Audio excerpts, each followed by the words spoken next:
إن الحمد لله نحمده ونستعينه ونستغفره ونعوذ بالله من شرور أنفسنا ومن سيئات أعمالنا من يهده الله فلا مضل له ومن يضلل فلا هادي له وأشهد أن لا إله إلا الله وحده لا شريك له وأشهد أن محمدًا عبده ورسوله صلى الله عليه وعلى آله وسلم. أما بعد فإن أصدق الحديث كتاب الله وخير الهدي هدي محمد صلى الله عليه وسلم وشر الأمور محدثاتها وكل محدثة بدعة وكل بدعة ضلالة وكل ضلالة في النار. عباد الله، جاء في الحديث الصحيح الدعاء هو العبادة، وفي كتاب الله إن الذين يستكبرون عن عبادتي سيدخلون جهنم داخرين. جاءت بعد ماذا؟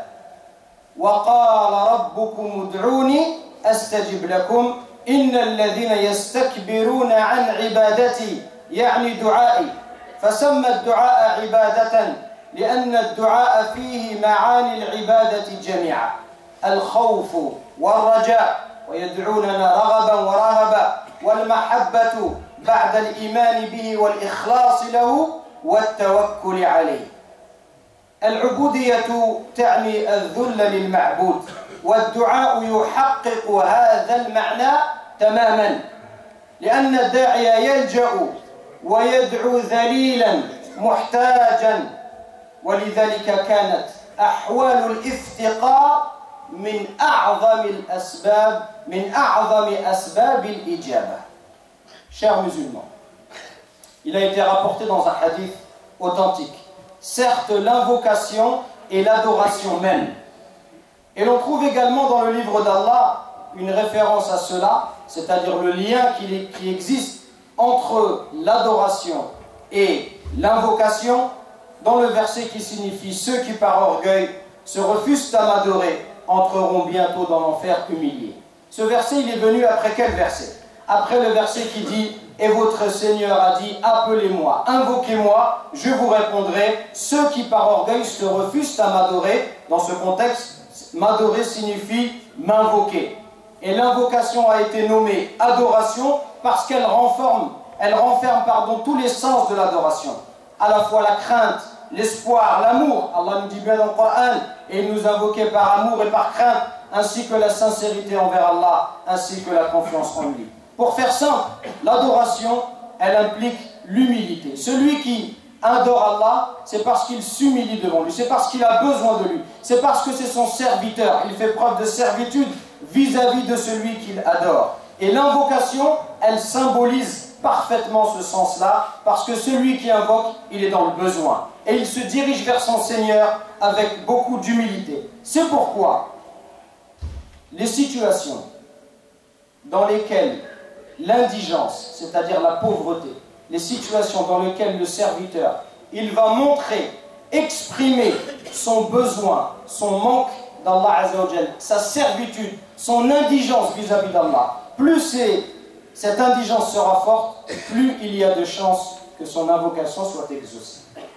Moussa alayhi salam kharaja min baladihi ila Madyan fataqatta'at ni'aluhu فوصل حافيا متعبا منهكا تريدا خائفا جائعا محتاجا. ولما عمل ذلك المعروف العظيم للمرأتين آوى إلى الظل فقال رب إني لما أنزلت إلي من خير فقير أنا محتاج إلى خيرك يا رب أنا فقير إليك يا رب أنا مضطر إليك يا رب ما لي غيرك يا رب. ولذلك كانت دعوة موسى لفظا وحالا دعاء عظيما جدا.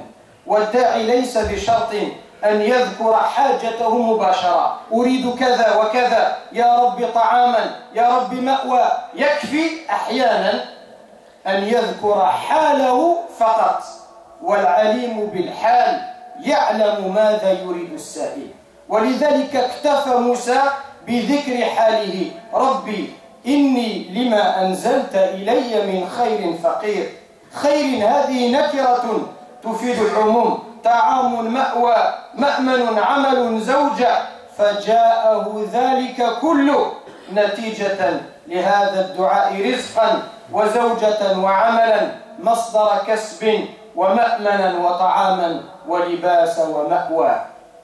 Prenons l'exemple de Moussa alayhi salam, qui quitta son pays, l'Égypte, en direction de Madian, qui est une ville située entre le Cham et l'Arabie. Après une longue marche en traversant le désert, ses sandales se déchirèrent. Il arriva pieds nus, fatigué, harassé, apeuré parce qu'il avait quitté l'Égypte où il était poursuivi. Et il arriva affamé, complètement exténué. Après avoir aidé 2 femmes à abreuver leurs bêtes, il se réfugie à l'ombre. Et donc imaginez la situation de Moussa alayhi salam.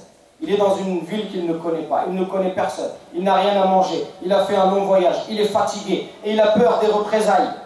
Et là il invoque son Seigneur et il dit: Seigneur, j'ai grand besoin du bien que tu feras descendre sur moi. C'est comme s'il disait: oh Allah, j'ai besoin de ton bien. Je suis pauvre devant toi, oh Allah. Je suis angoissé. Je n'ai personne en dehors de toi, oh Allah. Cette invocation, elle est grandiose, autant par les mots employés par Moussa que par le contexte difficile qu'il est en train de vivre.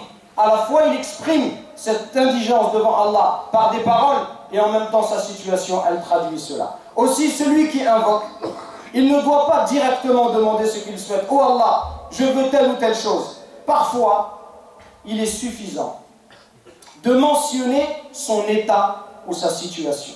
Parce que celui qui connaît toutes choses sait parfaitement ce dont tu as besoin. Allah, il sait mieux que toi ce dont tu as besoin. C'est la raison pour laquelle Moussa alayhi salam, il se contenta de mentionner son état. Oh Allah, j'ai grand besoin du bien que tu feras descendre sur moi. Ici, le bien, il est indéfini, c'est-à-dire que ce bien, il est général.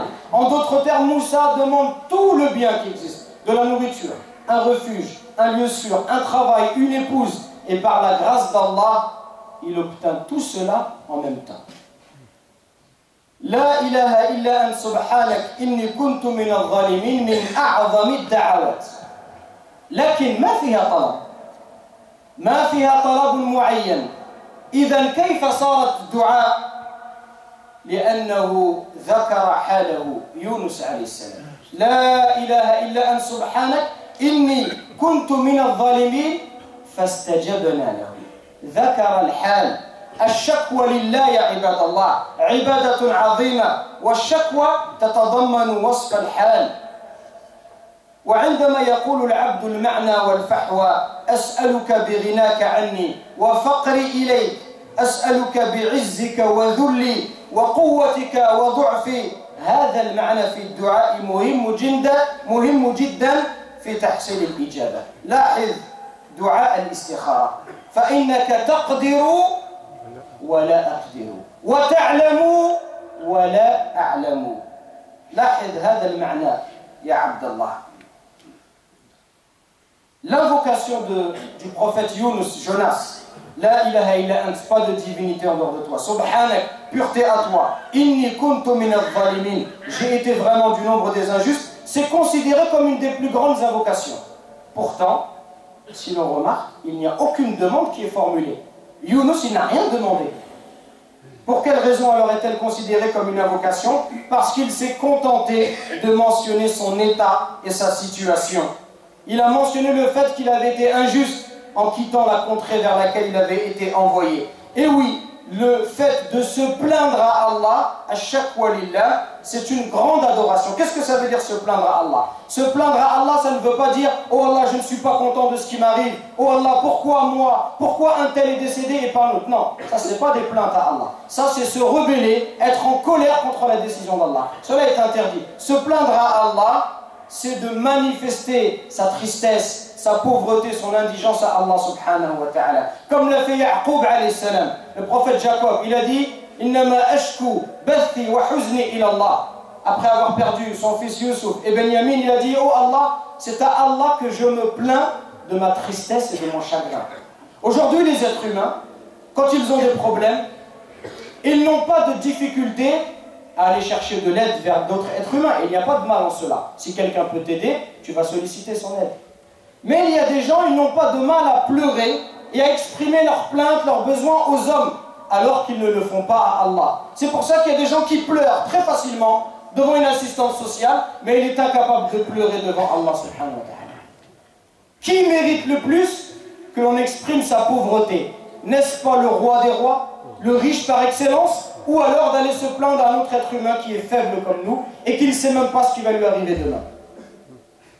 Aussi, quand le serviteur il exprime ce sentiment, il va dire « Allah, je te demande par ta force et par ma faiblesse, je te demande par ta connaissance et par du fait que moi je suis ignorant, parce que toi tu es puissant, moi je suis faible. » Le fait d'exprimer son indigence et d'exprimer l'omnipotence, la toute-puissance d'Allah, ça c'est un des moyens par lequel nos invocations seront exaucées. Méditez cette invocation, cette partie de l'invocation dans la prière de la consultation dans laquelle l'être humain dit « Allah, car toi tu peux alors que moi je ne peux pas, et toi tu sais alors que moi je ne sais pas. » أقول ما تسمعون وأستغفر الله العظيم الجليل لي ولكم ولسائر المسلمين من كل ذنب فاستغفروه وتوبوا إليه إنه هو الغفور الرحيم.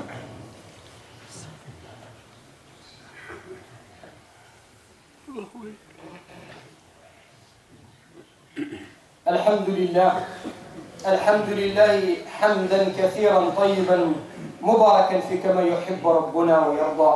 وأشهد أن لا إله إلا الله وحده لا شريك له وأشهد أن محمدا عبده ورسوله صلى الله عليه وعلى آله وصحبه وسلم تسليما كثيرا إلى يوم الدين. أما بعد، الدعاء فيه أسرار، والذي يلمس هذه الأسرار ويفتح له أبواب معانيها يحصل على نتائج باهرة. مثلا رفع اليدين فيه ذل وطلب، إنه يجمع كفيه ويمد يديه كمن يسأل شيئا ليوضع في كفيه، يجمع كفيه ويمد يديه يبسطهما لتملا، وعندما يكون في أنزل مستوى في السجود والجبهة تحت في أسفل يكون أعلى ما يكون وأعظم مقاما عند الله. هذا حال ذل فيكون من أسباب الاستجابة العظيمة. L'invocation, mes frères et sœurs, elle a des secrets. Et celui qui les maîtrise et les comprend, notamment le fait d'exprimer sa pauvreté devant Allah, son indigence, de l'exprimer par des paroles, mais il ne suffit pas d'apprendre des invocations par cœur. Il faut les prononcer avec un cœur qui est présent, qui comprend ce qu'il dit. Si tu viens, tu t'exprimes, tu lèves tes mains devant Allah subhanahu wa ta'ala et tu exprimes toute ta peine, toute la peine qui est la tienne, toute ta tristesse, toutes les difficultés que tu as, que tu peux rencontrer à cause d'une maladie, parce que tu as du mal à trouver un travail, pour des problèmes familiaux, si tu exprimes cette pauvreté devant Allah, à la fois par ta posture, ta manière d'être et à la fois par des paroles, ça fait partie des secrets de l'invocation. Prenons l'exemple de celui qui lève les mains. Il y a une symbolique très forte. Quand on lève les mains, finalement, c'est quoi? Quand on lève les mains vers le ciel, c'est comme si on demandait à Allah de nous remplir les mains. C'est comme si on venait en disant, nous n'avons rien, donne-nous Allah. Si toi tu ne nous donnes pas, qui va nous remplir nos mains? Qui va nous guider? Qui va nous procurer du bien? Qui va écarter de nous le mal si ce n'est pas toi, Allah? De la même façon, celui qui est en prosternation, le prophète il nous dit le moment où tu es le plus proche d'Allah, c'est que tu es en prosternation. Pourquoi? Ce n'est pas proche physiquement, proche dans le sens où là tu exprimes toute ta servitude. Est-ce qu'il y a une position qui exprime plus l'humilité que le fait de poser ce front, ce visage qui est la partie la plus noble de notre corps, de le poser par terre en signe d'humilité, en signe de servitude vis-à-vis d'Allah subhanahu wa ta'ala. Donc ça fait partie des secrets que le croyant se doit de maîtriser afin de voir son invocation exaucée. ثم أفقه بالله الأنبياء فخذ من دعائهم فمن كان عاقما يقول رب لا تذرني فردا وأنت خير الوارثين ومن كان يريد توبة فليذكر توبة أبيه آدم وإن لم تغفر لنا وترحمنا لنكونن من الخاسرين وتوبة يونس في بطن الحوت لا إله إلا أنت سبحانك إني كنت من الظالمين. اللهم وفقنا لمرضاتك واجعلنا ممن يدعونك راغبا ورهبا يا رب العالمين. استجب دعاءنا وآتنا سؤلنا واغفر لنا ذنوبنا وكفر عنا سيئاتنا وادخلنا الجنة مع الأبرار. Ensuite, sachez que les plus proches parmi les créatures d'Allah sont les prophètes et les messagers. Alors apprends, Allah nous a cité leurs invocations dans le Coran afin que nous puissions les apprendre, les méditer, les comprendre et invoquer Allah avec ces invocations. Celui qui n'a pas d'enfant et qui cherche à avoir un enfant, qu'il récite cette invocation, Rabbi la tadharni farda, oh Allah, ne me laisse pas seul, wa anta khairul warithin, alors que tu es le meilleur des héritiers. Celui qui a commis du tort, qui a été injuste envers lui-même, qu'il se repente par les mêmes mots qu'a employé Adam et Ève.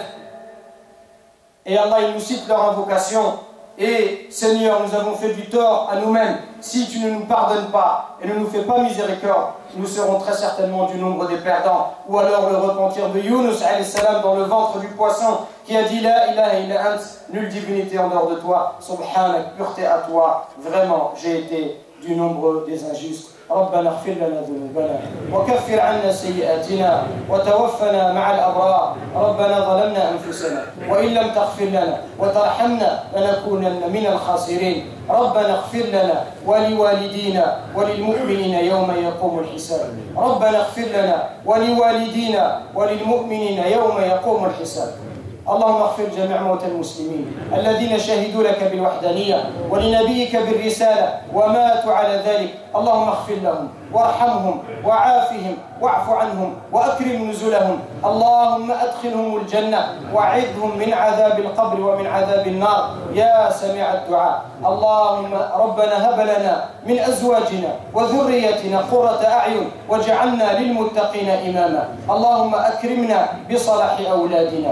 اللهم أكرمنا بصلاح أولادنا. اللهم أعز الإسلام والمسلمين. اللهم أعز الإسلام والمسلمين في سوريا وفي بورما وفي إفريقيا الوسطى وفي فلسطين وفي كل مكان يا سميع الدعاء. اللهم كن للمستضعفين من المسلمين عونا ونصيرا وآتهم من لدنك سلطانا نصيرا. يا رحيم كن بهم رحيما، يا لطيف كن بهم لطيفا. ارحم ضعفهم واجبر كسرهم وتقبل شهداءهم يا سميع الدعاء. سبحان ربك رب العزة عما يصفون وسلام على المرسلين والحمد لله رب العالمين. وأخيرا أذكركم مرة أخرى أن هناك صلاة الجنازة بعد صلاة الجمعة. Donc immédiatement après la salat, il y aura la prière mortuaire. Donc on vous demande sur Cheikh Azzouz rahmatullahi alayhi rahmatan wasi'a, on vous demande de patienter.